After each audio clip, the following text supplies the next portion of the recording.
Welcome to the first of two virtual public meetings for the Northern Corridor Project.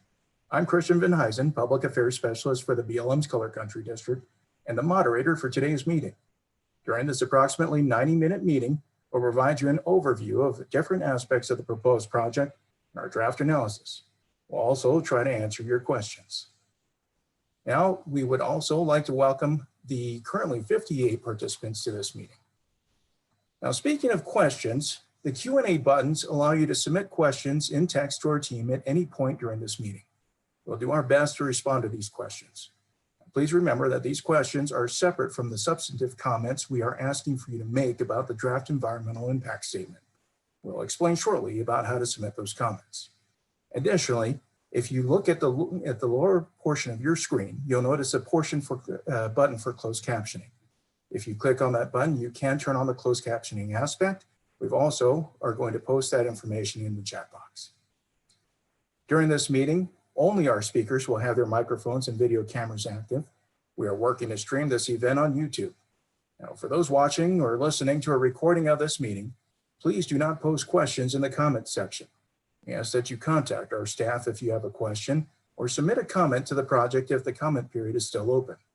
Since we are using Zoom to host this meeting, we will use Zoom's chat window to provide you with links and additional information related to the presentation throughout the meeting. To ensure the information is not lost in discussion, our team will be the only ones posting.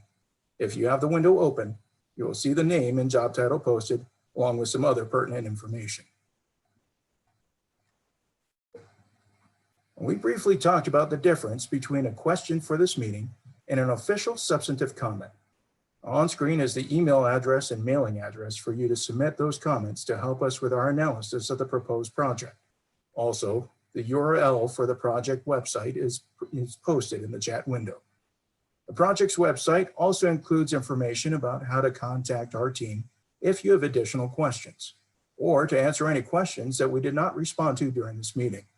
Remember, questions submitted here are specific to this meeting and are not formal comments for the EIS process. While this presentation will be available for later viewing on other platforms and included in the administrative record, we also prepared the information in a more print-friendly version that we labeled Public Meeting Handout. The link where you can find this and other project documents has been added to your chat window. In case you're having trouble identifying the chat and Q&A buttons, we labeled them here so you can find them on the bottom of your screen. If part of the presentation is cut off on your screen, you can adjust the presentation size by clicking the View Options button at the top of your screen. Additionally, if you look at that to your right of the Q&A button and the chat buttons, you'll see the closed captioning button as well. Now, we have several speakers lined up for this meeting. Keith Regtrup is the field manager for the BLM St. George Field Office. Donna Ferris-Rowley is the National Conservation Area Manager for the BLM Red Cliffs National Conservation Area. She's also based out of St. George. Gloria Tibbetts is the Planning Environmental Coordinator for the BLM Color Country District based in Cedar City. She's also the project manager for this effort. Laura Roman is the Acting Field Supervisor for the Fish and Wildlife Services Utah Ecological Services Office, and she's joining us from West Valley City, Utah. Hillary Whitcomb is a biologist in the Utah Ecological Services Office, and she's also based out of West Valley City. Now I'm going to hand it over to Gloria to provide some project information introduction before turning it over to the other speakers who will provide greater detail. Gloria? Awesome, thank you, Christian. So this project includes 4 distinct but related federal actions. First, the Utah Department of Transportation submitted an application to the BLM for a highway right-of-way north of St. George. The proposed location crosses an area that was protected for Mojave Desert tortoise through an agreement between Washington County, the Fish and Wildlife Service, and other partners, and is known as the Red Cliffs Desert Reserve. Several years after the reserve was created, Congress also designated the area as the Red Cliffs National Conservation Area, or NCA, to be managed by the BLM. The second federal action listed here is an amendment to the Resource Management Plan, or RMP, that the BLM uses to guide management of the public lands within the Red Cliffs NCA. The current RMP does not allow for the type of highway that has been proposed, and the BLM is considering an amendment to allow for the consideration of the right-of-way application. The third federal action results from Washington County submitting an application to the Fish and Wildlife Service for an Incidental Take Permit, or ITP, for Mojave Desert tortoise. The permit application is supported by an amended habitat conservation plan that includes conservation measures to offset future development, including the potential approval of the Northern Corridor Highway right-of-way. The fourth federal action is another RMP amendment being considered by the BLM that would expand the protections associated with the Red Cliffs Desert Reserve to a new area southwest of St. George. The area is known as Zone 6 since there are already 5 zones within the existing reserve. About half of the 6,800-acre area is managed by the BLM, and the RMP amendment would change management of the area to emphasize protection to desert tortoise and their habitat. The other half of the area is managed by the Utah School and Institutional Trust Lands Administration, more commonly known as SITLA, and additional conservation measures covering that area are proposed in Washington County's Habitat Conservation Plan. Each of the 4 federal actions has its own set of alternatives that were considered in the EIS. In order to develop our alternatives, we started with the initial proposed action, reviewed comments that were made during the public scoping period that was held in December last year, consulted with other agencies with jurisdiction or special expertise about the project, and reviewed additional information or issues that were raised by each agency's teams of resource specialists.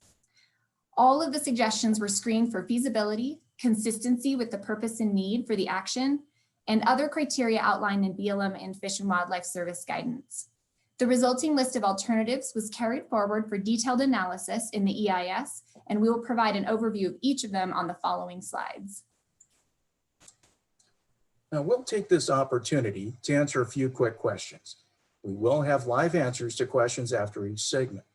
Well, first, we have a question for Keith Raetrup, the BLM St. George Field Office Manager. Question is, how can one EIS cover the row, RMP amendments, and the incidental take permit? Keith? Thanks, Christian. How it's covered under one NEPA process is that both agencies, the Fish and Wildlife Service and the BLM, would have had to cover this under a NEPA process, and the timing of the applications and the processes they were going through came together as we met with each other as federal agencies and determined that we could do this under one EIS, which is allowable under NEPA and CEQ guidance and department guidance. And we started that process as co-lead agencies. So both the BLM and Fish and Wildlife Service are working closely together on the NEPA process to make sure we cover all the regulation and law policy that we need to.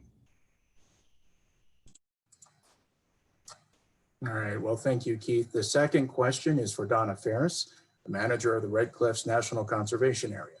Question is, would the proposed Northern Corridor roadway set a precedent for future impacts to protected areas? Donna?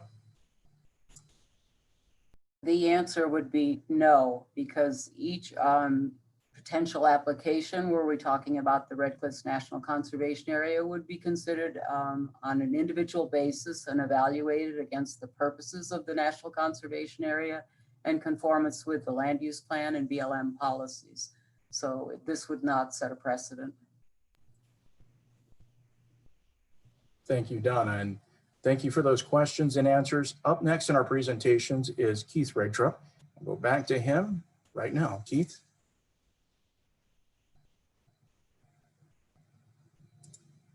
Thanks, Christian.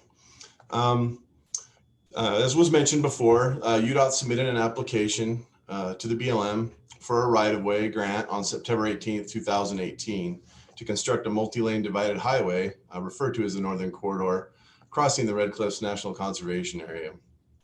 The BLM is responding to that application through this NEPA transportation projects out to the year 2050, absent the Northern Corridor. In comparison to the no action alternative, 5 potential alignments for the Northern Corridor were analyzed in detail in the draft EIS. We'll start with alternative 2 as the first one outside the no action, T-Bone Mesa. This alignment would connect Green Springs Drive on the east to Red Hills Parkway on the west, just north of the Pioneer Hills Trailhead parking area. Under this alternative, the Northern Corridor would skirt the southern edge of T-Bone Mesa. The Northern Corridor would be approximately 4 miles long, approximately 2.2 miles of which would cross BLM administered lands. This alignment would create the most fragmentation of desert tortoise habitat within the NCA, and it would impact the viewshed of the NCA most visibly from the Green Springs residential area and along the City Creek Trail system. Alternative 3 is the UDOT application. This alignment would connect Green Springs Drive on the east to Red Hills Parkway on the west, just north of the Pioneer Hills Trailhead parking area, similar to T-Bone Mesa alignment. It would cross the Cottonwood Road further south of T-Bone Mesa. Under this alternative, the northern corridor would be approximately 4.3 miles long and approximately 1.9 miles of which would cross BLM administered lands. This alignment would directly impact more desert tortoise habitat, but would create less fragmentation of habitat than the T-Bone Mesa alignment. This alignment would be more visible from some residences in the Green Springs residential area than the T-Bone Mesa alignment, and block views of distant mountains because of the more elevated interchange where it connects to the Red Hills Parkway. Alternative 4 is the southern alignment. This alignment would connect Green Springs Drive on the east to Red Hills Parkway on the west, just south of and slightly encroaching onto the existing Pioneer Hills Trailhead parking area. This alignment roughly parallels the southern boundary of the NCA. Under this alternative, the northern corridor would be approximately 5.3 miles long, approximately 1.5 miles of which would cross BLM administered lands. Of the 3 alignments within the NCA, this one would create the least fragmentation of desert tortoise habitat.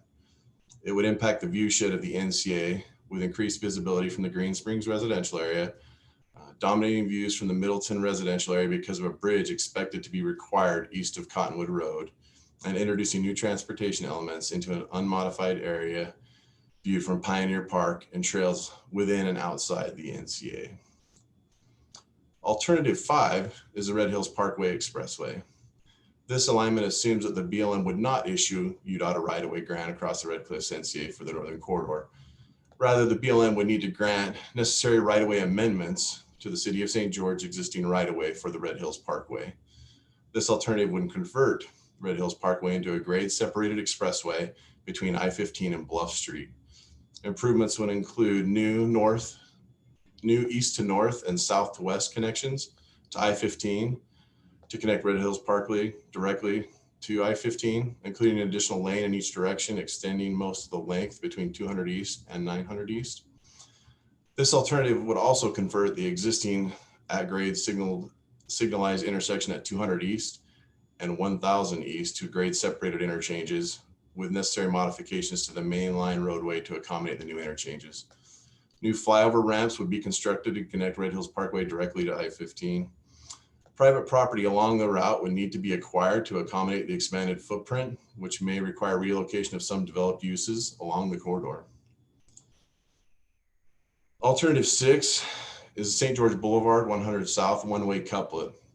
This alternative is completely outside of the NCA and therefore would have no impacts to the NCA. The one-way couplet alternative proposes to change existing St. George Boulevard and 100 South instead of a new roadway across the BLM administered lands of the NCA. This alternative assumes that BLM would not issue a right-of-way grant to UDOT across the NCA for the northern corridor. Rather, this alternative would include modifications to St. George Boulevard and 100 South to respond to future transportation demands in Washington County. The 2 roadways would be converted into one-way couplet system between I-15 and Bluff Street, wherein St. George Boulevard would only accommodate westbound traffic and 100 South would only accommodate eastbound traffic. St. George Boulevard would be converted from its existing 2 lanes in each direction with a raised center median and turn pockets to 3 westbound lanes. Modifications to the cross streets between I-15 and Bluff Street would disallow eastbound left and right turn lanes from the cross streets. Similarly, 100 South would be converted from its existing 1 lane in each direction with a center turn lane to 3 eastbound lanes. Modifications to the intersections at cross streets between I-15 and Bluff Street would disallow westbound left and right turns from the cross streets. There may be other minor reconstructions to storm drains and utility systems that would be required to safely convert these streets to one-way operation. As with the Red Hills Parkway Express, private property would need to be acquired to accommodate the expanded footprint of the interchange with I-15, although no relocations would be anticipated. And with that, I'll turn it over to Donna to talk about the Red Cliffs NCA RMP amendment. Thank you, Keith. Good afternoon, and thank all of you for attending this online meeting. During the next few minutes, I'd like to share some information about the Red Cliffs National Conservation Area, or NCA, that may assist you with your review of the draft Red Cliffs National Conservation Area Resource Management Plan amendment and the associated draft environmental impact statement. First, some basics about the NCA and its resource values. This map shows in yellow the approximately 45,000 acres of public land that make up the NCA. These lands include the Cottonwood Canyon and Red Mountain Wilderness areas, shown in orange, that Congress added to the National Wilderness Preservation System in 2009 through OPLMA. The boundaries of the NCA also encompass state lands, shown in blue, including Snow Canyon State Park, as well as county, municipal, and private lands, all shown in white. The NCA is at the urban interface within the annexation zones of Washington County's 5 largest cities and nearly surrounded by residential subdivisions, light industrial zones, and retail businesses. The natural and scenic landscape of the NCA is a dramatic visual contrast to the developed human environment just outside its boundaries. This landscape provides habitat for many common wildlife species, migratory birds, more than 30 BLM sensitive species, and 6 threatened or endangered species, among them the threatened Mojave desert tortoise. The endangered Chibwitz milkvetch, a small native plant endemic to Washington County, grows on the Harrisburg Bench and along the White Reef in the NCA. The natural landscape of the NCA is also important for the well-being of people, offering residents and visitors a place to enjoy open space and outdoor recreation on over 100 miles of hiking, mountain biking, and horseback riding trails. Since its designation in 2009, NCA visitor numbers have steadily increased, topping more than 220,700 in 2019. Now let's look at the legal status of the NCA. National conservation areas are only managed by the BLM and are public lands designated by acts of Congress to be administered for conservation purposes.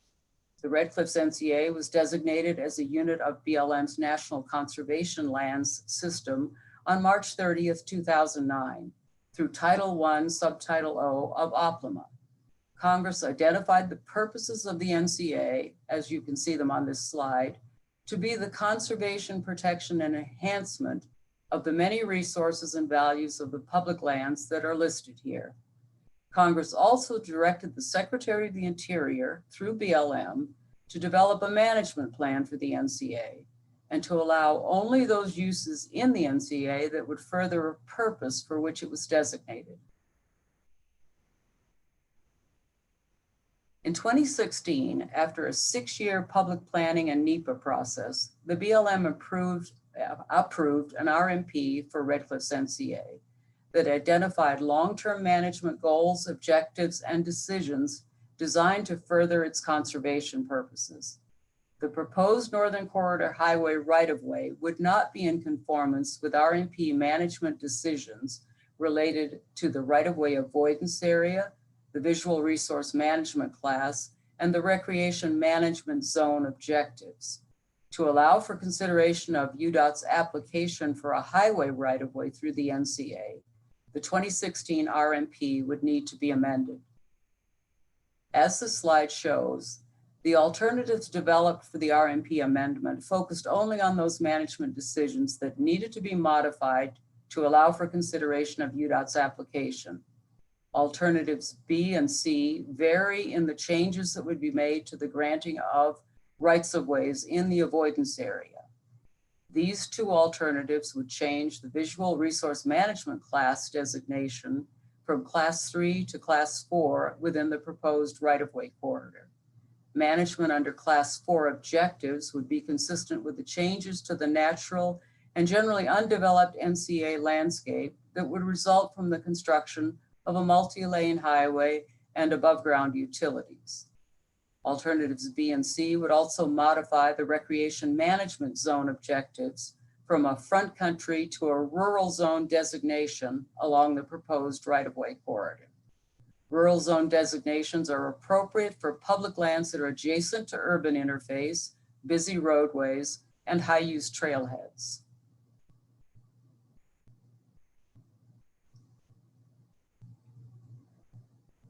This figure shows you where you can find descriptions in the DEIS of the NCA resources labeled on the figure as objects and values that Congress identified for conservation and protection in the NCA.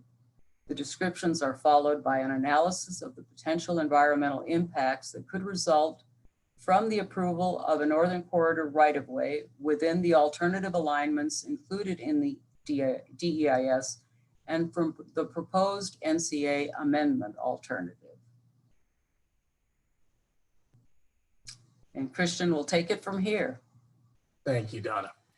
For those who joined late, the Q&A buttons allow you to submit questions in text to our team at any point during this meeting.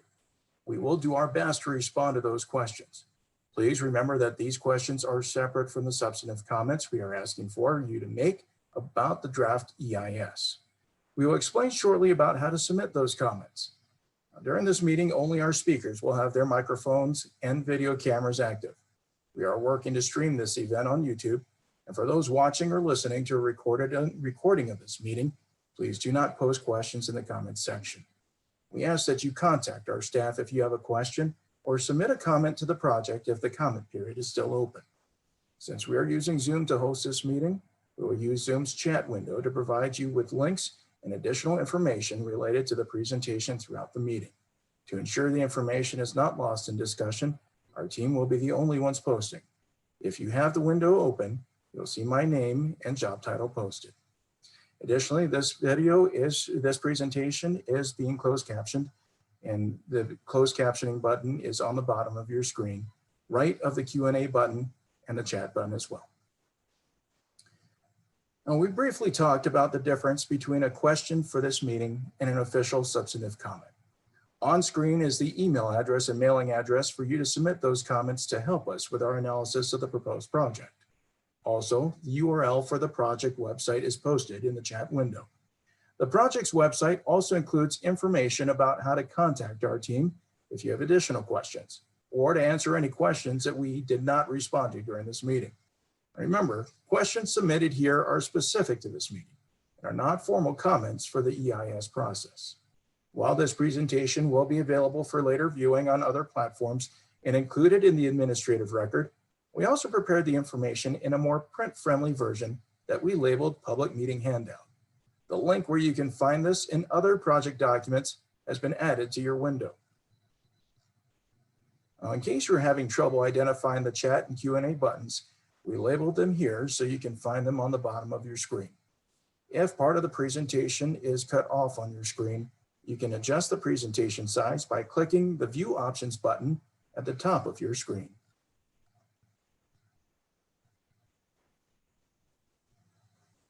Now, before we move into our next presenter, we will answer a few of the questions that we received. One question that came through for Donna: why didn't the BLM consider the Northern Corridor when it was developed, it developed the resource management plan? Donna? Well, in fact, we did not at that time have an application that was specific to the Northern Corridor, but we did have a number of alternative potential alignments that were provided by the Dixie Metropolitan Planning Organization and Washington County. And because this wasn't a specific application, we took the 5 alternative alignments, potential alignments, and included them within a potential utility and transportation corridor that could be designated through the resource management planning process. And although we did not select that alternative, we did include it as an alternative and we did an analysis of it. So in some respects, we certainly did include a northern transportation route or northern corridor consideration in the resource management plan. Thank you, Donna. Another question. This one's for Keith. How did you select the preferred alternative for the proposed transportation corridor? So the selection of a preferred alternative is a process as we go through the NEPA process. Let's go through the analysis. It's arrived at between, and in this case, we're co-lead agencies with the Fish and Wildlife Service. So between the two agencies, looking at the information from the DEIS through the impact analysis, and also considering the scoping comments we got from the public and input from cooperating agencies. We take all of that information into consideration when selecting a preferred alternative. The other item I would mention on that is that a preferred alternative is not the decision. This is the draft EIS. So there, again, we're asking for your comments at this time, and that will help formulate what goes into the final EIS and then into the final decision. So the public comments that come in at this time are crucial to our process. All right, and Keith, we'll stay with you. Why do you have an alternative that does not include federal public lands? Under CEQ guidance and NEPA guidance, you can analyze viable alternatives to your proposal or the proposed action that are outside of the jurisdiction of the agency. And so through the scoping process and through our own evaluation, again, through both lead agencies and with cooperators and input, we received lots of different alternatives, some which were dismissed and some which were carried forward. And the ones that were carried forward, like the one-way couplet, is not within BLM decision space, but it is within our ability to analyze it. And so we felt that it was an appropriate way to include it in the NEPA process and give it that hard look under the NEPA process. All right, well, thank you, Keith and Donna. We'll now turn it over to Laura Roman, the U.S. Fish and Wildlife Service Acting Field Supervisor for Utah. Laura? Okay, thank you, Christian. We're going to turn to discussing the Habitat Conservation Plan a little bit. Under the Endangered Species Act and associated regulations, it is unlawful to take, meaning to harm or kill basically, threatened or endangered species, such as the desert tortoise, without a permit. However, Section 10 of the Endangered Species Act also allows the Fish and Wildlife Service to issue incidental take permits for listed species, where that take is caused by otherwise lawful activities, such as development. To receive a Section 10 incidental take permit from Fish and Wildlife Service, an applicant, in this case, Washington County, needs to develop and submit a Habitat Conservation Plan, or HCP. The original HCP and incidental take permit for desert tortoises in Washington County were finalized in 1996 and expired in 2016. This original HCP allowed for residential and commercial growth within the county and conserved desert tortoises. The county has now applied for a renewal of this HCP and its permit and has developed a draft amended HCP to replace the expired 1996 HCP. In the same time, proposing continued take of desert tortoises for another 25 years.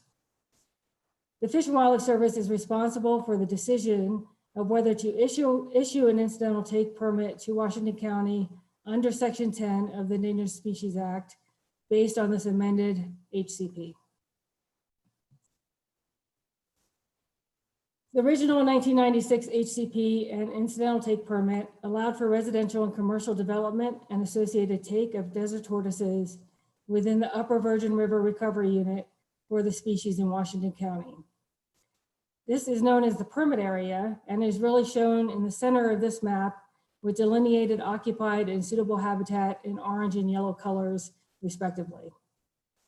Under the draft amended HCP, the take of desert tortoises could also occur from residential development and other activities in this permit area. The occupied and potential tortoise habitat that you see on the west side of the map is not part of the permit area for the HCP. However, it is included as part of what we call the plan area to allow for beneficial conservation measures, such as translocations, to occur in that area. The amended HCP is intended to do a few things. First, it's intended to incorporate new information about the habitat distribution and status of the Mojave Desert tortoise. We have new information now than we did at the time of the 1996 or 95-96 HCP and incidental take permit. Second, it's intended to update and comply with new regulations and policies related to HCPs and incidental take permits. And third, it's meant to acknowledge the substantial conservation achievements of the county and HCP partners that have occurred since 1995, including the establishment of the Red Cliffs Desert Reserve, translocation successes, and fencing, just as examples. The 62,000 acre Red Cliffs Desert Reserve, which is shown in the black outline on this map, was the primary conservation strategy in the original HCP to offset impacts to desert tortoises. The reserve remains a conservation strategy in the draft amended HCP. However, much of it is now managed by BLM as the NCA, as Donna described earlier. The county also voluntarily commits to continuing its administrative role for the HCP, providing additional funds for HCP implementation and continuing activities such as education and outreach to the community, monitoring of reserve fencing, translocations, and recreation management. In addition, the HCP includes the Northern Corridor and Zone 6 as what we call changed circumstances if the highway is approved through the environmental impact statement process. Changed circumstances in HCP lingo are those that could affect the species and can be reasonably anticipated by the applicant. Zone 6, which is shown in the southwestern corner of this map in the black outline, is proposed by the county to offset the impacts of the Northern Corridor.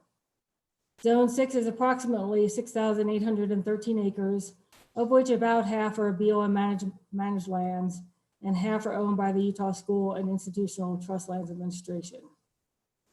Zone 6 has occupied desert tortoise habitat at possibly similar densities to Zone 3, where the Northern Corridor will occur. As part of the HCP and EIS processes that we're involved in now, the Fish and Wildlife Service evaluations and decisions are twofold. First, we will conduct Endangered Species Act Section 7 consultation with the BLM for the proposed Northern Corridor. Through this Section 7 consultation, we will evaluate effects of the proposed highway to desert tortoises and determine if those effects would jeopardize the existence of the species. And jeopardy under the Endangered Species Act definition means to reduce appreciably the likelihood of survival and recovery of the species in the wild. Second, we will make a determination of whether to issue an incidental take permit to Washington County for the amended HCP. In this determination, we must evaluate whether the taking of desert tortoises will be incidental, whether the applicant will, to the maximum extent practicable, minimize and mitigate the impacts of such taking, and Zone 6 will come into play in our analysis here. Whether the applicant will ensure that adequate funding for the HCP will be provided, and whether the incidental taking of tortoises will appreciably reduce the likelihood of survival and recovery of the species in the wild. We have been working closely with Washington County for many months now to ensure that their HCP will meet these issuance criteria. Thank you.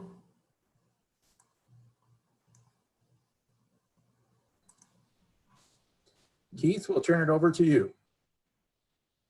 Thanks, Laura and Christian. BLM is a signatory to the HCP implementation agreement. And if the Northern Corridor changed circumstance described in the amended HCP is implemented upon right-of-way issuance, the BLM would amend the existing St. George Field Office RMP to align the management of the BLM administered lands within the proposed Zone 6 with the management described in the Washington County HCP. Two action alternatives are analyzed in the draft EIS to address these potential new management actions. For surface disturbing actions like lands and realty authorizations, such as rights of way, and for mineral development, Both alternatives B and C would put additional management restrictions in place to reduce impacts from BLM authorized activities and increase the conservation of habitat for wildlife and plant species. Alternative B would be the most restrictive of these types of uses. For example, new rights of way would be excluded under alternative B, while under alternative C in zone 6 would be managed as an avoidance area, which would discourage but not prohibit new rights of way. Other management direction for public land uses in zone 6 that would be modified under alternatives B and C are livestock grazing and recreation. The BLM administers 2 active grazing allotments located within the proposed zone 6, the Curly Hollow and Box Canyon allotments. Under alternative B, both allotments would be made unavailable to livestock grazing, while under alternative C, a portion of one of the pastures of the Curly Hollow allotment would remain available for use. This portion of this pasture is used infrequently because of lack of desirable forage and recreation pressure. Because this area is not currently used for livestock grazing, it is anticipated any grazing that could occur in this area would be accommodated elsewhere within the Curly Hollow allotment. For recreation, under alternatives B and C, travel systems would be managed with an emphasis on having neutral or positive effect on Mojave Desert tortoise habitat. Both alternatives would limit the total amount of non-motorized trails to a maximum of 35 miles. Alternative B would close zone 6 to dispersed camping, while alternative C would allow for dispersed camping in designated sites. Both of these alternatives would reduce the impacts to wildlife habitat from dispersed camping activities. Alternative B also considers a closure of zone 6 to target shooting. While limiting recreational target shooting would adversely affect or displace visitors who use this area for this activity because of reduced availability, other visitors, such as hikers and cyclists, who make up the majority of the users of the area, would likely view this as beneficial to their recreation experience. Existing special recreation permits, or SRPs, holders of those should not be affected in zone 6, as there are currently no motorized or equestrian SRPs authorized in zone 6. And current non-motorized SRPs include permit stipulations to protect sensitive wildlife and plant habitat. Alternatives B and C would restrict other recreational activities such as physical geocaches, paintball, and unmanned aerial vehicles, such as drones. This is not anticipated to have a substantial effect to visitors because they are not the primary users of this area.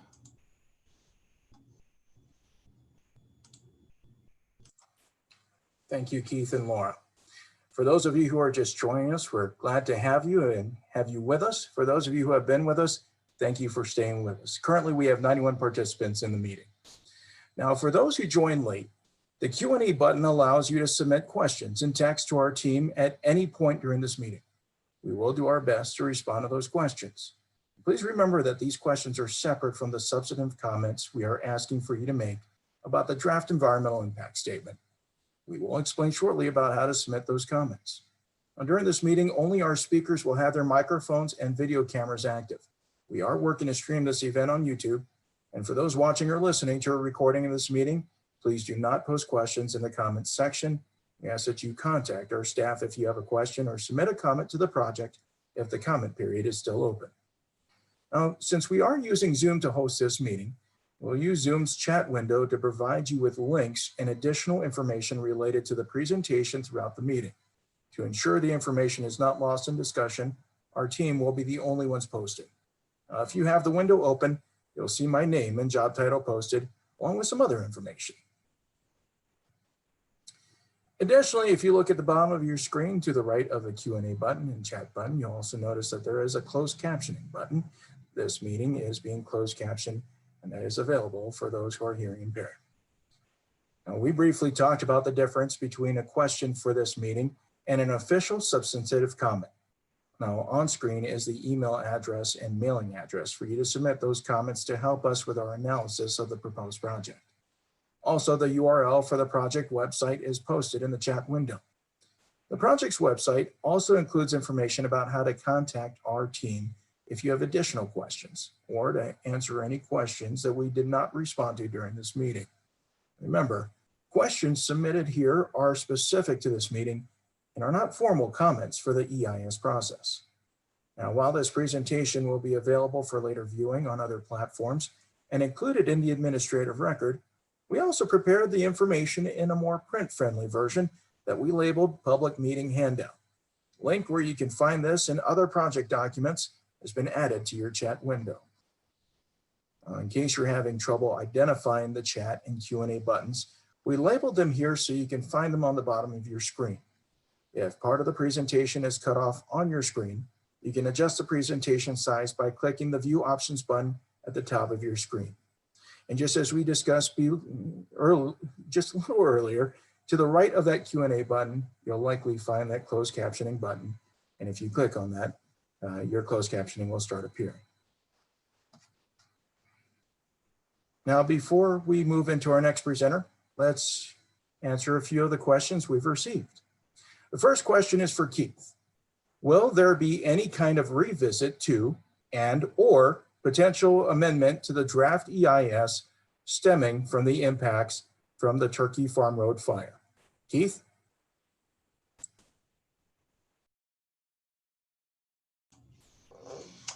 Yeah, we are all aware that we've had a fire going on that started a couple of days ago within the reserve and the NCA.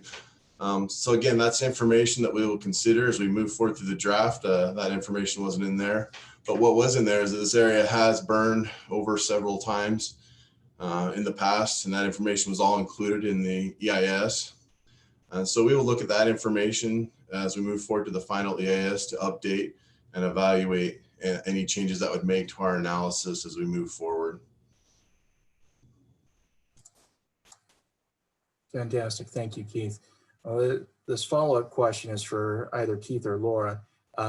Just for clarity purposes, we'll give Laura an opportunity first and then Keith if he's got anything to add. The question is, the Turkey Road fire could have unexpected and severe impacts on habitat crucial for the Mojave Desert tortoise. Shouldn't we wait for an update on those impacts and potential mitigation before moving forward with a highway evaluation? Laura, let's start with you. Sure, we're obviously tracking that fire closely with BLM, and any impact from that fire would be considered in our biological opinion assessment as we move forward. The HCP already includes fire as what we call a changed circumstance, so that it's an anticipated occurrence within the reserve, and there's a fire management plan and restoration plan associated with that as we move forward. Keith, anything to add? Yeah, I think Laura covered that well. Again, we'll evaluate it as we get into the process of the final EIS. Again, is that we're always taking information in and using it as we can. But as I stated earlier, yeah, we're aware that the area is vulnerable to wildfire. And it's a concern that both the BLM and the service have had for a long time in that area. And we've done a lot of projects to actively work to try and restore areas. And as part of the fire going on, we'll be working again together to try and see what we can do to restore habitat and prevent wildfires. But it's something that we know is going to happen from time to time, despite our best efforts. Thank you, Keith. Don't run off. Hold on. The next two questions are for you. Next question here, does Congress have to approve the final decision? No, Congress does not have to approve the final decision. This is an administrative process under the NEPA. And again, we're co-leads with the Fish and Wildlife Service. So we're working closely. We're both part of the Department of Interior. So as we move to a final decision, we're briefing through our leadership chains on both agencies and through the department, and we'll work together to come to a final decision. And the next question here for you. Several city officials continue to speak as though a route through the NCA is a done deal. How can citizens be assured that this NEPA assessment will be thoroughly completed before an alternative is selected? Good question. Again, it's a federal decision before the Fish and Wildlife and the BLM. We're working with our applicants and our local cooperating agencies to work with them with their issues and concerns, just like we're listening to the public through scoping and now through the public comment period. And so we take all of that information in account to our decision-making process, but the final decision will be made by the two agencies and the Department of Interior. Wonderful. Laura, one last question for you. Does the amended HCP include the same areas as were covered in the original 1996 HCP? Yes, the areas are pretty much exactly the same. So the plan area, which I mentioned earlier, is all of Washington County. And the permit area where incidental take would occur due to the covered activities such as residential and commercial development is Washington County, except for the areas to the west along the Beaver Dam slope.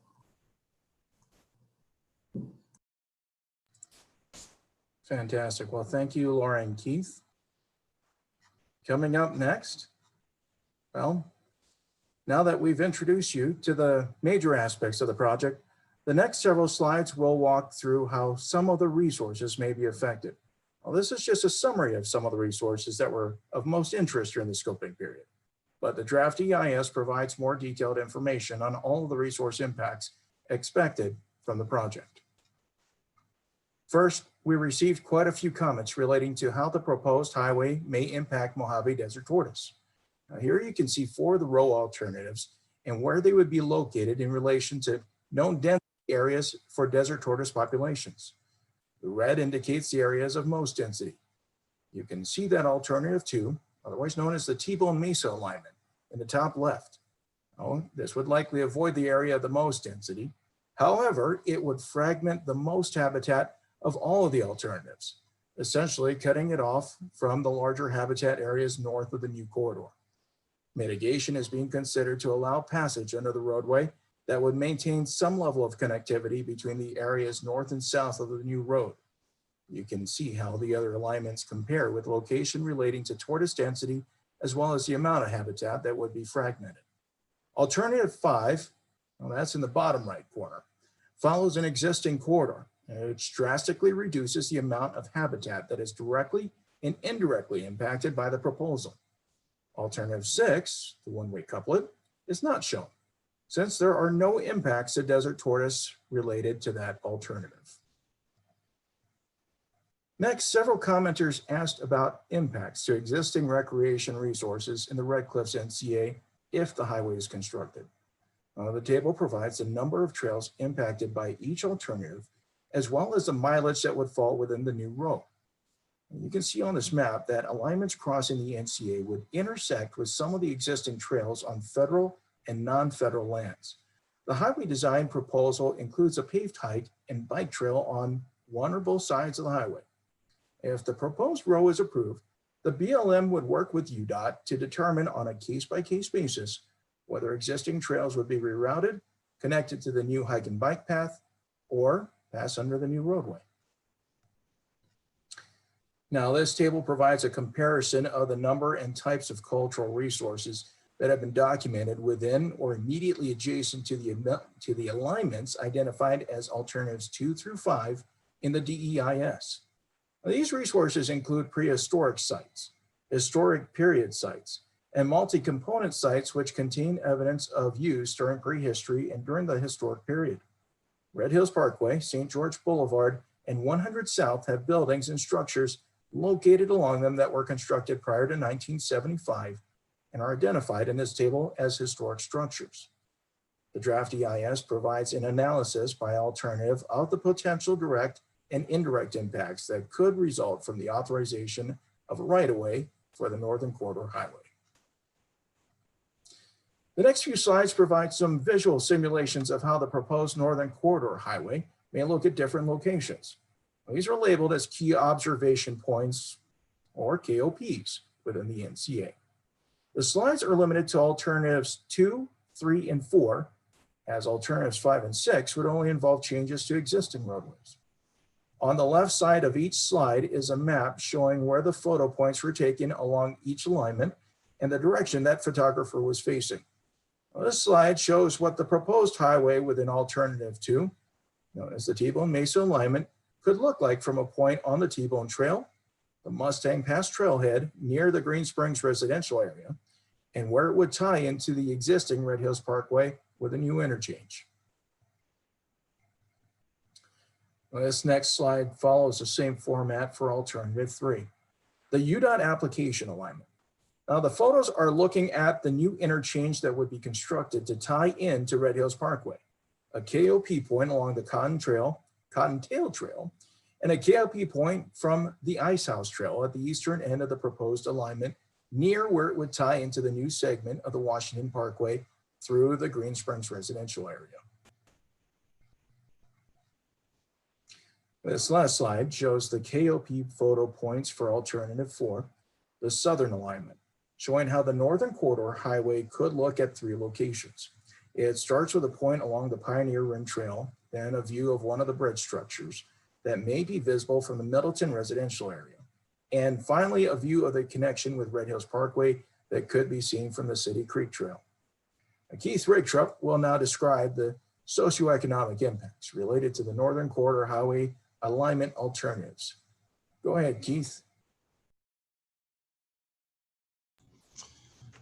All right. Next, we'll walk through some of the potential impacts or encumbrances to private property from each of the right-of-way alternatives. Here we combine alternatives 2, 3, and 4 on the same map, and you can see the highlighted in yellow where each of these alignments would cross private property.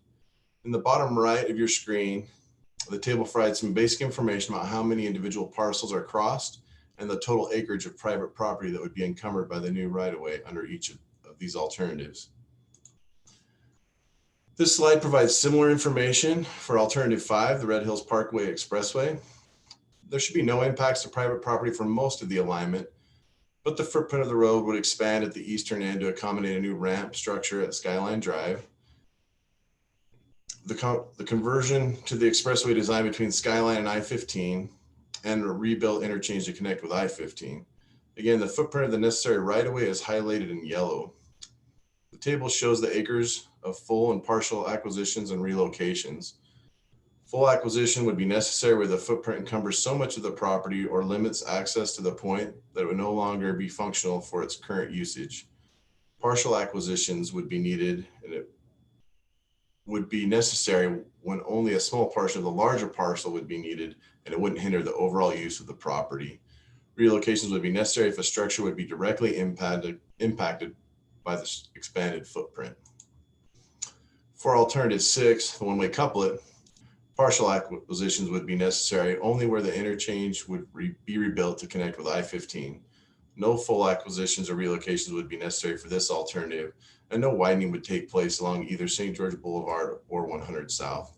Here you can see the properties highlighted in yellow, and the table shows the total acreage of the expanded footprint on private properties. I would like to turn your attention to the Zone 6 mitigation area west of St. George and some of the challenges proposed there. The map shows the existing network of roads and trails in the area, with red indicating motorized routes, blue indicating non-motorized routes, and black indicating social trails that have been created over the years by users of the area. Part of the conservation measures that would be applied to Zone 6 through both Washington County's Habitat Conservation Plan and the BLM St. George Field Office RMP amendment would involve reducing the overall mileage of trails and emphasizing non-motorized uses. Dispersed camping may be reduced or eliminated, and competitive events may be limited as well. The BLM also concerning closing the federal lands within Zone 6 to recreational target shooting. Current federal laws and agreements we have with multiple sporting groups require us to seek public comment on any proposals that would limit or prohibit recreational target shooting on public lands. Comments regarding this proposal will be accepted for the full duration of the 90-day comment period and will be considered as the BLM develops the management actions that would be applied to this area in the future. Washington County will also be funding several developments within the area that include new fencing, signage, parking improvements, and other measures to support conservation of desert tortoise and their habitat. Thank you, Keith. For those who join late, the Q&A buttons allow you to submit questions in text to our team at any point during this meeting. We will do our best to respond to those questions. Please remember that these questions are separate from the substantive comments we are asking for you to make about the draft environmental impact statement. We will explain shortly about how to submit those comments.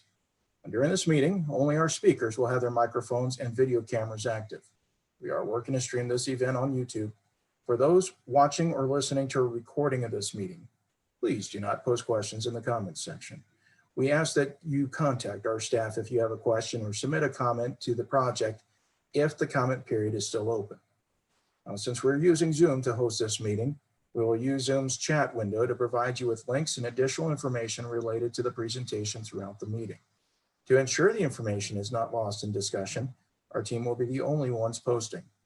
If you have the window open, you'll see my name and job title posted.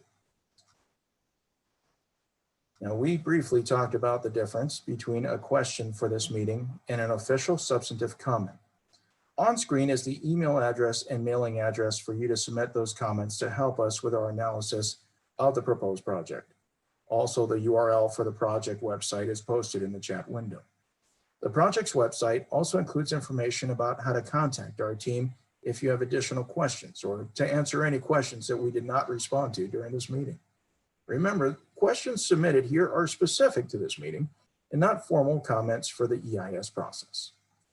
While this presentation will be available for later viewing on other platforms and included in the administrative record, we also prepared the information in a more print-friendly version that we labeled Public Meeting Handout. The link where you can find this and other project documents has been added to the chat window. In case you are having trouble still identifying the chat and Q&A buttons, we have labeled them here so you can find them on the bottom of your screen. And if part of the presentation is cut off on your screen, you can adjust the presentation size by clicking the View Options button at the top of your screen. You'll also find to the right of your Q&A button, the closed captioning button, and this video is being closed captioned. Now, before we wrap things up, we'll take a final few questions as we go through. Now, we do have a question here, and this one is for Keith. This is a follow-up question to the preferred alternative question from earlier. Did you say that the BLM has to select a preferred option within the federal lands, even though outside options were offered? Or is the preferred option actually the best option for protecting this land? Keith? Again, just to clarify, the preferred alternative is something that's required by our planning regulations for BLM. And so similar to what I said before, as we take all the input from all of those sources, the public, cooperating agencies, the applicants, and the information that we've evaluated in the EIS to come up with that. It's not the final decision, so we're working through the process. And as far as how we can consider ones that are outside of it, that is allowed under CEQ regulation. But as far as selecting that as a final decision, that's not in the BLM's decision space to select. And I think we described that in the document, to select the ones that are outside of our jurisdiction. All right, thank you, Keith. This one's for Laura. How does the HCP habitat surrogate metric work? The amended HCP says that Washington County is requesting the renewal of unrealized incidental take from the 1995 HCP. Yet the county is applying for 66,301 acres, which is far more than what was authorized in the 1995 HCP. Laura? So we'll be evaluating the county's proposal for incidental take relative to their proposed conservation strategy to ensure that the conservation strategy is sufficient to offset the requested incidental take. And we'll do that really in two processes, one through our Section 7 consultation with BLM on the Northern Corridor and Zone 6, and also in our evaluation of whether the HCP meets issuance criteria under Section 10 of the Endangered Species Act. Laura, stay with us here. This next question is for you. Why is the ITP federal action described in application for an ITP and not an application to renew an ITP? Isn't that what the county applied for? Yeah, so as I stated in my presentation, the county applied for a renewal of an ITP. And we'll be evaluating that application when we make our decision. Okay. One last one, Laura, stay with us here. And this one's for both you and Keith. But since we got you, we'll go with you first. BLM, Fish and Wildlife Service, and the county cannot legally force sitla to protect tortoise habitat. About half of Zone 6 is sitla owned. The other half is BLM managed. Most of that is an ACEC intended to protect tortoises and other values. Why should it qualify as Northern Corridor mitigation? Laura, let's start with you and then we'll go to Keith. Right, and again, we are still in the process of evaluating Zone 6 relative to offsetting impacts associated with the Northern Corridor. It is true that we obviously cannot force sitla, and we're not trying to force sitla to protect the habitat in Zone 6, but they have agreed to participate as part of the HCP process and as a signatory to the implementation agreement. And I'll let Keith speak to the BLM portion. Yeah, I think Laura covered that pretty well. We've had active discussions with sitla throughout the process and continue to talk to them. And like Laura mentioned, they're working towards being a signatory to the HCP agreement, meaning that for the life of that agreement, they'd be agreeing to the terms that are set out by the HCP. All right, well, thank you. Keith, stay with us here. Is it possible that the final EIS will allow target practice in Zone 6? Yeah, we've got a range of alternatives there. It was closed under alternative B, and it would be open with some additional management prescriptions as far as kind of what I'd call best management practices for shooting, using a backstop, cleaning up your trash, things like that. Under alternative C. So the final decision is yet to be made on that. We're still evaluating it. And Keith, we did get a few new participants.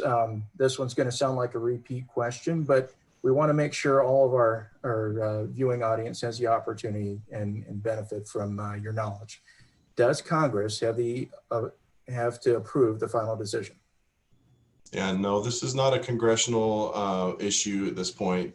We're in an administrative process under the agencies, both Fish and Wildlife and BLM's process under NEPA and our regulations for BLM and for Fish and Wildlife under the Endangered Species Act.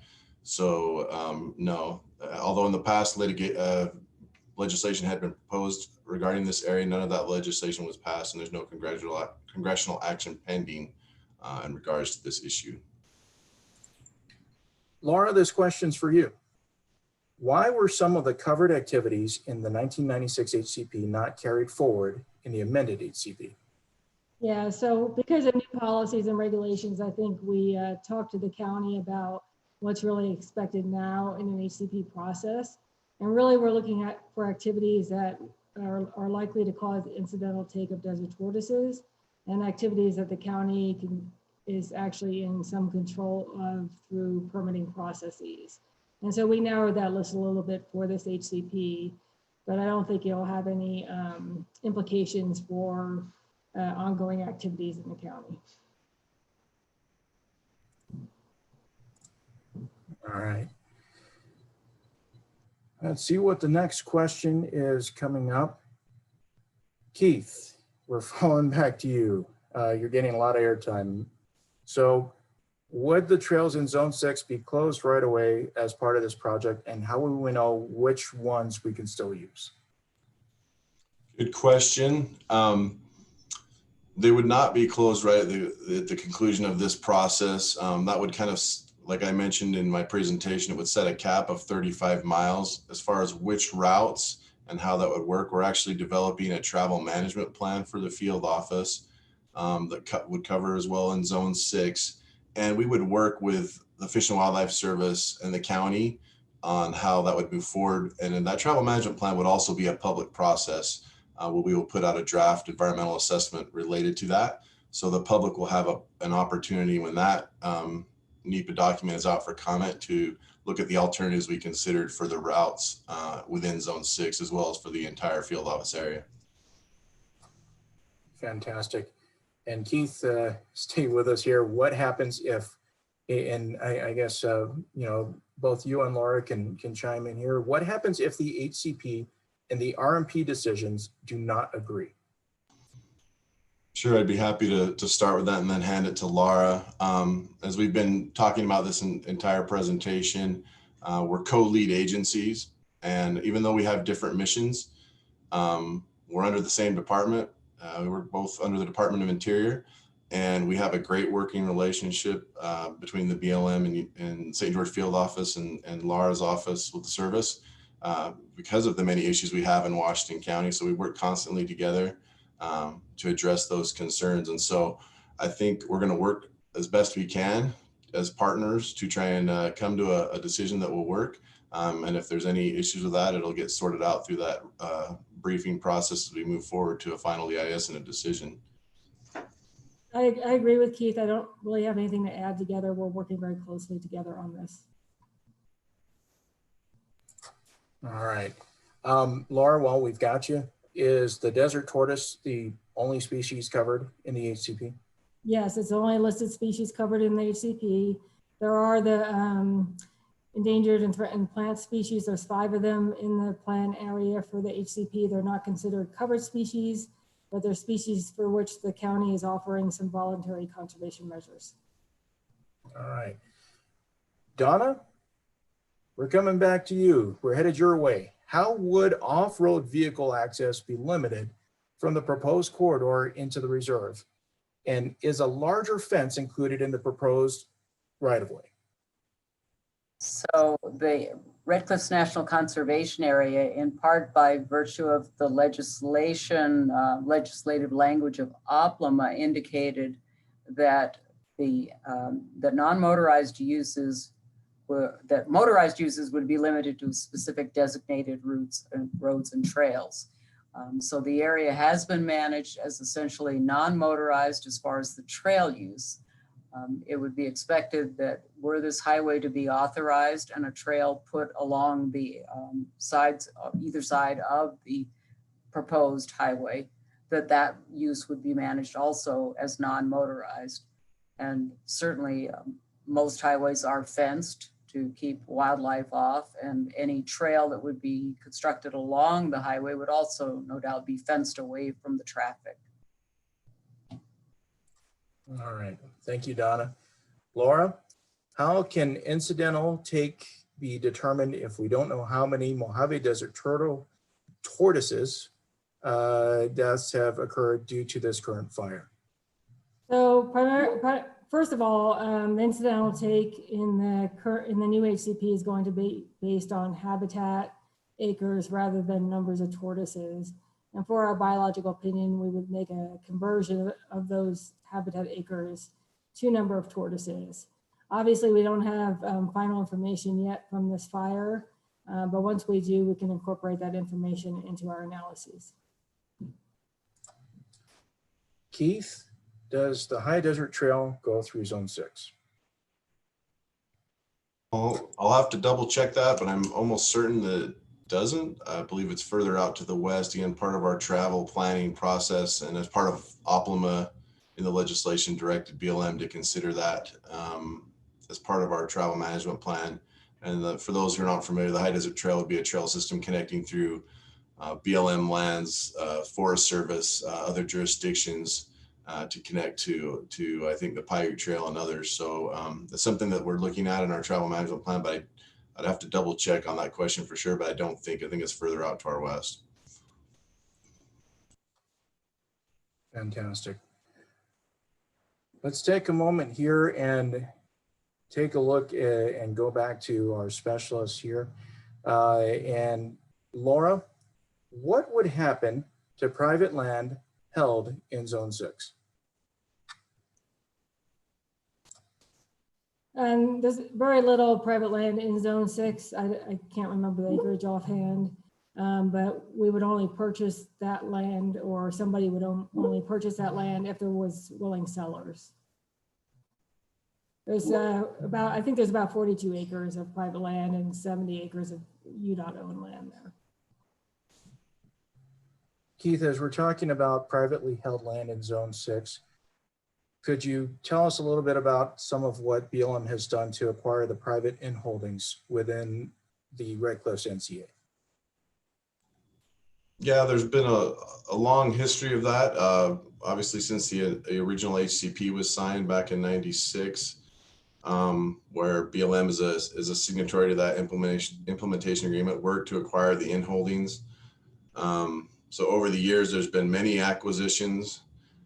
Just in the last couple years, we've made many acquisitions along with the service with their Section 6 process. And so we're really making progress in that area and looking at, we've got several ongoing discussions with those private landowners to continue to move towards acquiring those lands from willing sellers.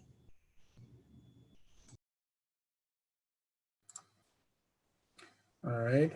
And Laura, is it possible to include migration corridors to lessen the impact to endangered species in the HCP within the first 4 proposals?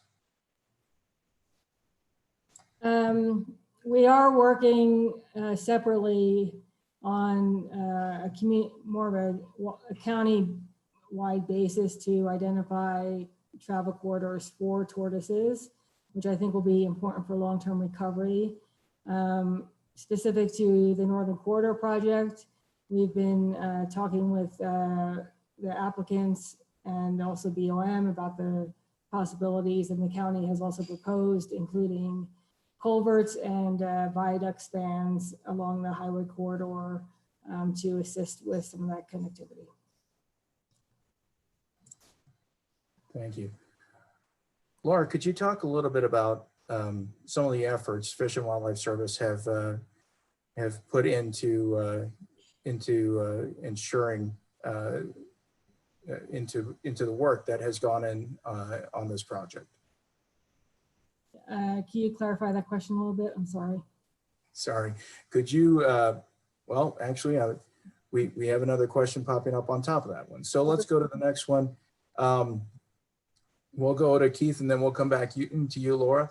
Were there weighting factors apply to offering the differing criteria in the selection of the alternative 3 versus the other alternatives, and could that be made public?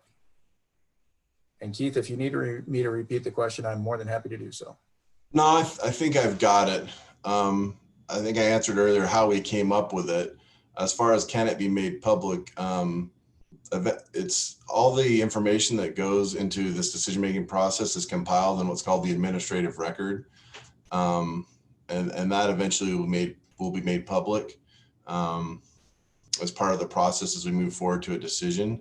I don't think I would call them weighting factors. I think it was just a discussion as we work through the process. And to be clear, as we go through this process, we brief these issues up through our agencies and through the department to leadership. And so we have those discussions, and all of the information that goes into that goes in the administrative record. All right, Keith, this one is also for you. Can other issues that were not addressed in the draft EIS be included in the final EIS if brought up during this comment period? Yes, under NEPA, that's definitely possible. That happens all the time in EISs where we get input and we modify those things in the final EIS. The only thing that would change that is if it was totally outside of the scope of anything we'd considered, then we'd have to evaluate how that would be done. But typically, yes, my background's in NEPA and I've worked on many NEPA projects, and lots of changes are made from the draft to the final. And many of those changes that I've been through have been through what comes out in public comments. Keith, this next question's for you, and it kind of drifts back to your former days as a planner, so it's fantastically out here. We've heard the term substantive comment. What is it? What constitutes substantive comment would be, I guess, the question. Yeah, I'd be happy to take that one. Really, it's just a comment that provides information and is articulated in a way that is not just voting. So again, a lot of times we get comments that are, I like this alternative, I don't like this alternative, I love this alternative, I hate this alternative. And those comments are fine. People are welcome to make those comments. and those go into our decision-making process in the record, but they don't really assist us other than knowing that people dislike or like certain alternatives. When we say substantive comment, we mean specifics about what's being considered, what maybe there's a mitigation measure we didn't consider. Why didn't we consider it? It's really just about being specific and commenting on the document itself that help us. Again, that the other comments are fine, and that happens quite a bit in our process, but those kind of comments don't change the document really, because we know there's lots of people that are in favor of certain alternatives and folks that aren't in favor of other alternatives. So. Fantastic.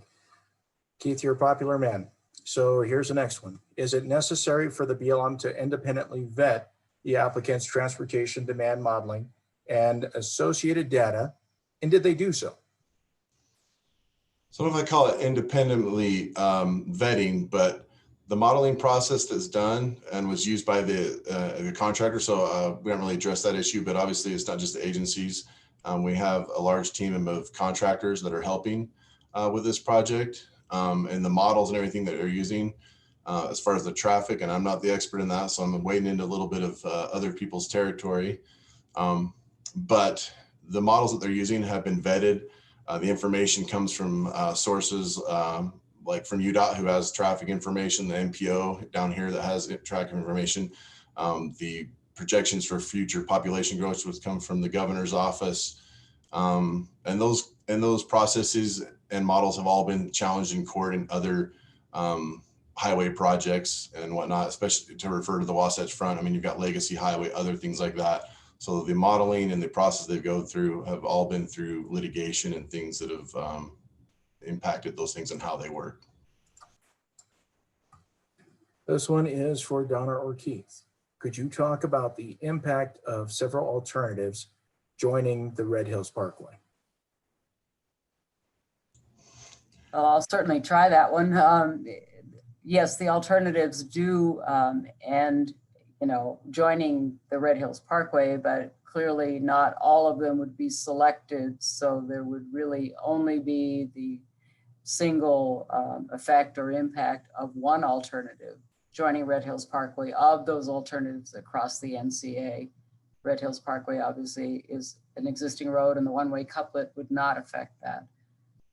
So I don't believe that there would be cumulative impacts on Red Hills Parkway that would be significant or measurable. Keith, do you have anything to that you would like to add? No, I think that Donna covered that one.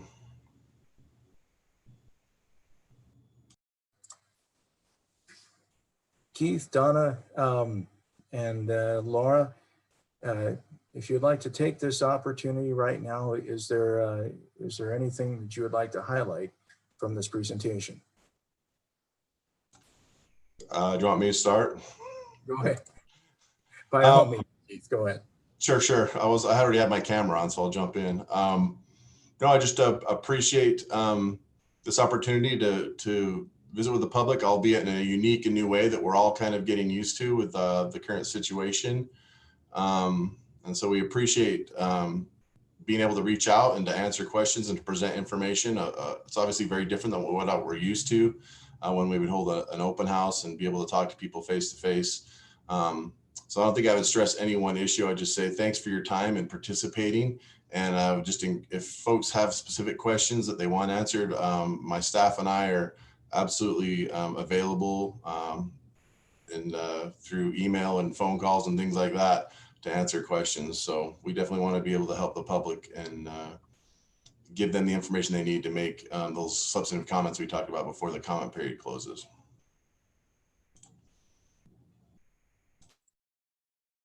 Laura, Donna? Yeah, I'll just kind of echo what Keith said, and also thank both BLM and the county. We're on a very fast track with this project, and it's been great to work with both the agency and the county closely to come to resolution on some remaining issues, and we look forward to continuing that. And I'd like to add our thanks to the public, because this is a very complicated process. It's a very multiple parts and a very complicated draft environmental impact statement to review. So we thank you all for your interest in the public lands and in this process. Question for Keith. If SITLA will only be involved with the HCP up until its next renewal, how can the ITP of Zone 6, that is temporary, mitigate the damage of the northern corridor that is permanent? And I'd be happy to take that on a little bit, but I'd also maybe pass to Laura again, because that's part of the evaluation of the HCP and the issuance of the take permit. But again, by SITLA signing on to the implementation agreement, that kind of commits them to how they would manage it. It also, part of our alternatives would be for BLM to work to acquire the SITLA and holdings and work with them to do that. So that would be a priority for BLM, for St. George Field Office anyways, to acquire the SITLA lands by working with them through an exchange or some other kind of process to accomplish that. And then I'd pass that to Laura for sure as well. Yeah, I know you answered that, Keith, in pretty good detail, I think, so I don't really have anything to add to that. All right. And a question for me, how many people have participated in this meeting? And I can tell you, we're currently sitting at 75 participants. People have been joining us and also leaving the meeting. We anticipated that happening, which is one of the reasons that we wanted to make sure it is also live streamed on YouTube, and we'll get a recording also posted so that people can see this and get the information that they need to help make those substantive comments. We'll go to Keith for the next question. How could BLM's approval of the Northern Corridor advance the statutory conservation purposes of the Red Cliffs NCA as required by APLMA? Yeah, that's definitely something that is being evaluated through our process. And I think as Donna covered in part of her presentation about the plan amendment, you know, we've looked at it during the 2016 RMP process. It was evaluated and looked at. We didn't have an application, now we do. So we've got to weigh that in our analysis.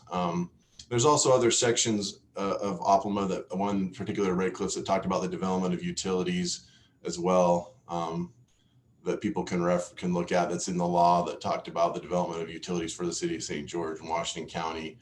And so that's why that area that we're talking about here was left as an avoidance area in the RMP process, not an exclusion area.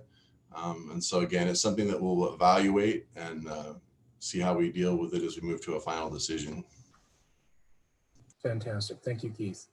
And again, Popular Man are the 3 roads that are planned to be built in the future through the proposed Zone 6 being considered in these decisions. Keith?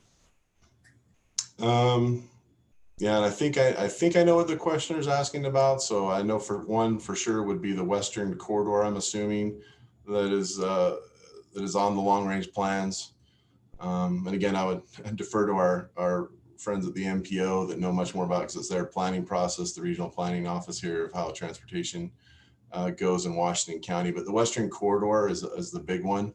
The boundary of Zone 6 on the western side is designed and drawn to be the Western Corridor from everything I remember of our process. As far as other roads that are in there, the MPO might have other planned roads on there. I know we had a couple that we've discussed with them, and again, that's their planning process. We're trying to work with them as it goes into our process. But like I mentioned in my presentation, we're looking at 2 alternatives for Zone 6 as far as new rights of way across BLM, an avoidance area, which would discourage new rights of way and put some maybe restrictions on them, and then an exclusion area. If it was an exclusion area, that would obviously kind of be a non-starter, very tough to put a road through there. So we're working with the cities, and all the cities we're talking about here in the St. George proper area are all cooperating agencies and working through with this on this process as we move forward. Thank you, Keith. As we're coming up on the end of the 90-minute period, we do want to touch on some information. So the first thing we wanted to touch on is the schedule. As we wrap up to acknowledge what is ahead of us for this project. You can see in the middle of your screen the box marked in orange that indicates where we are right now. Once the public comment period closes, our team will respond to all the substantive comments and make modifications to the EIS where necessary.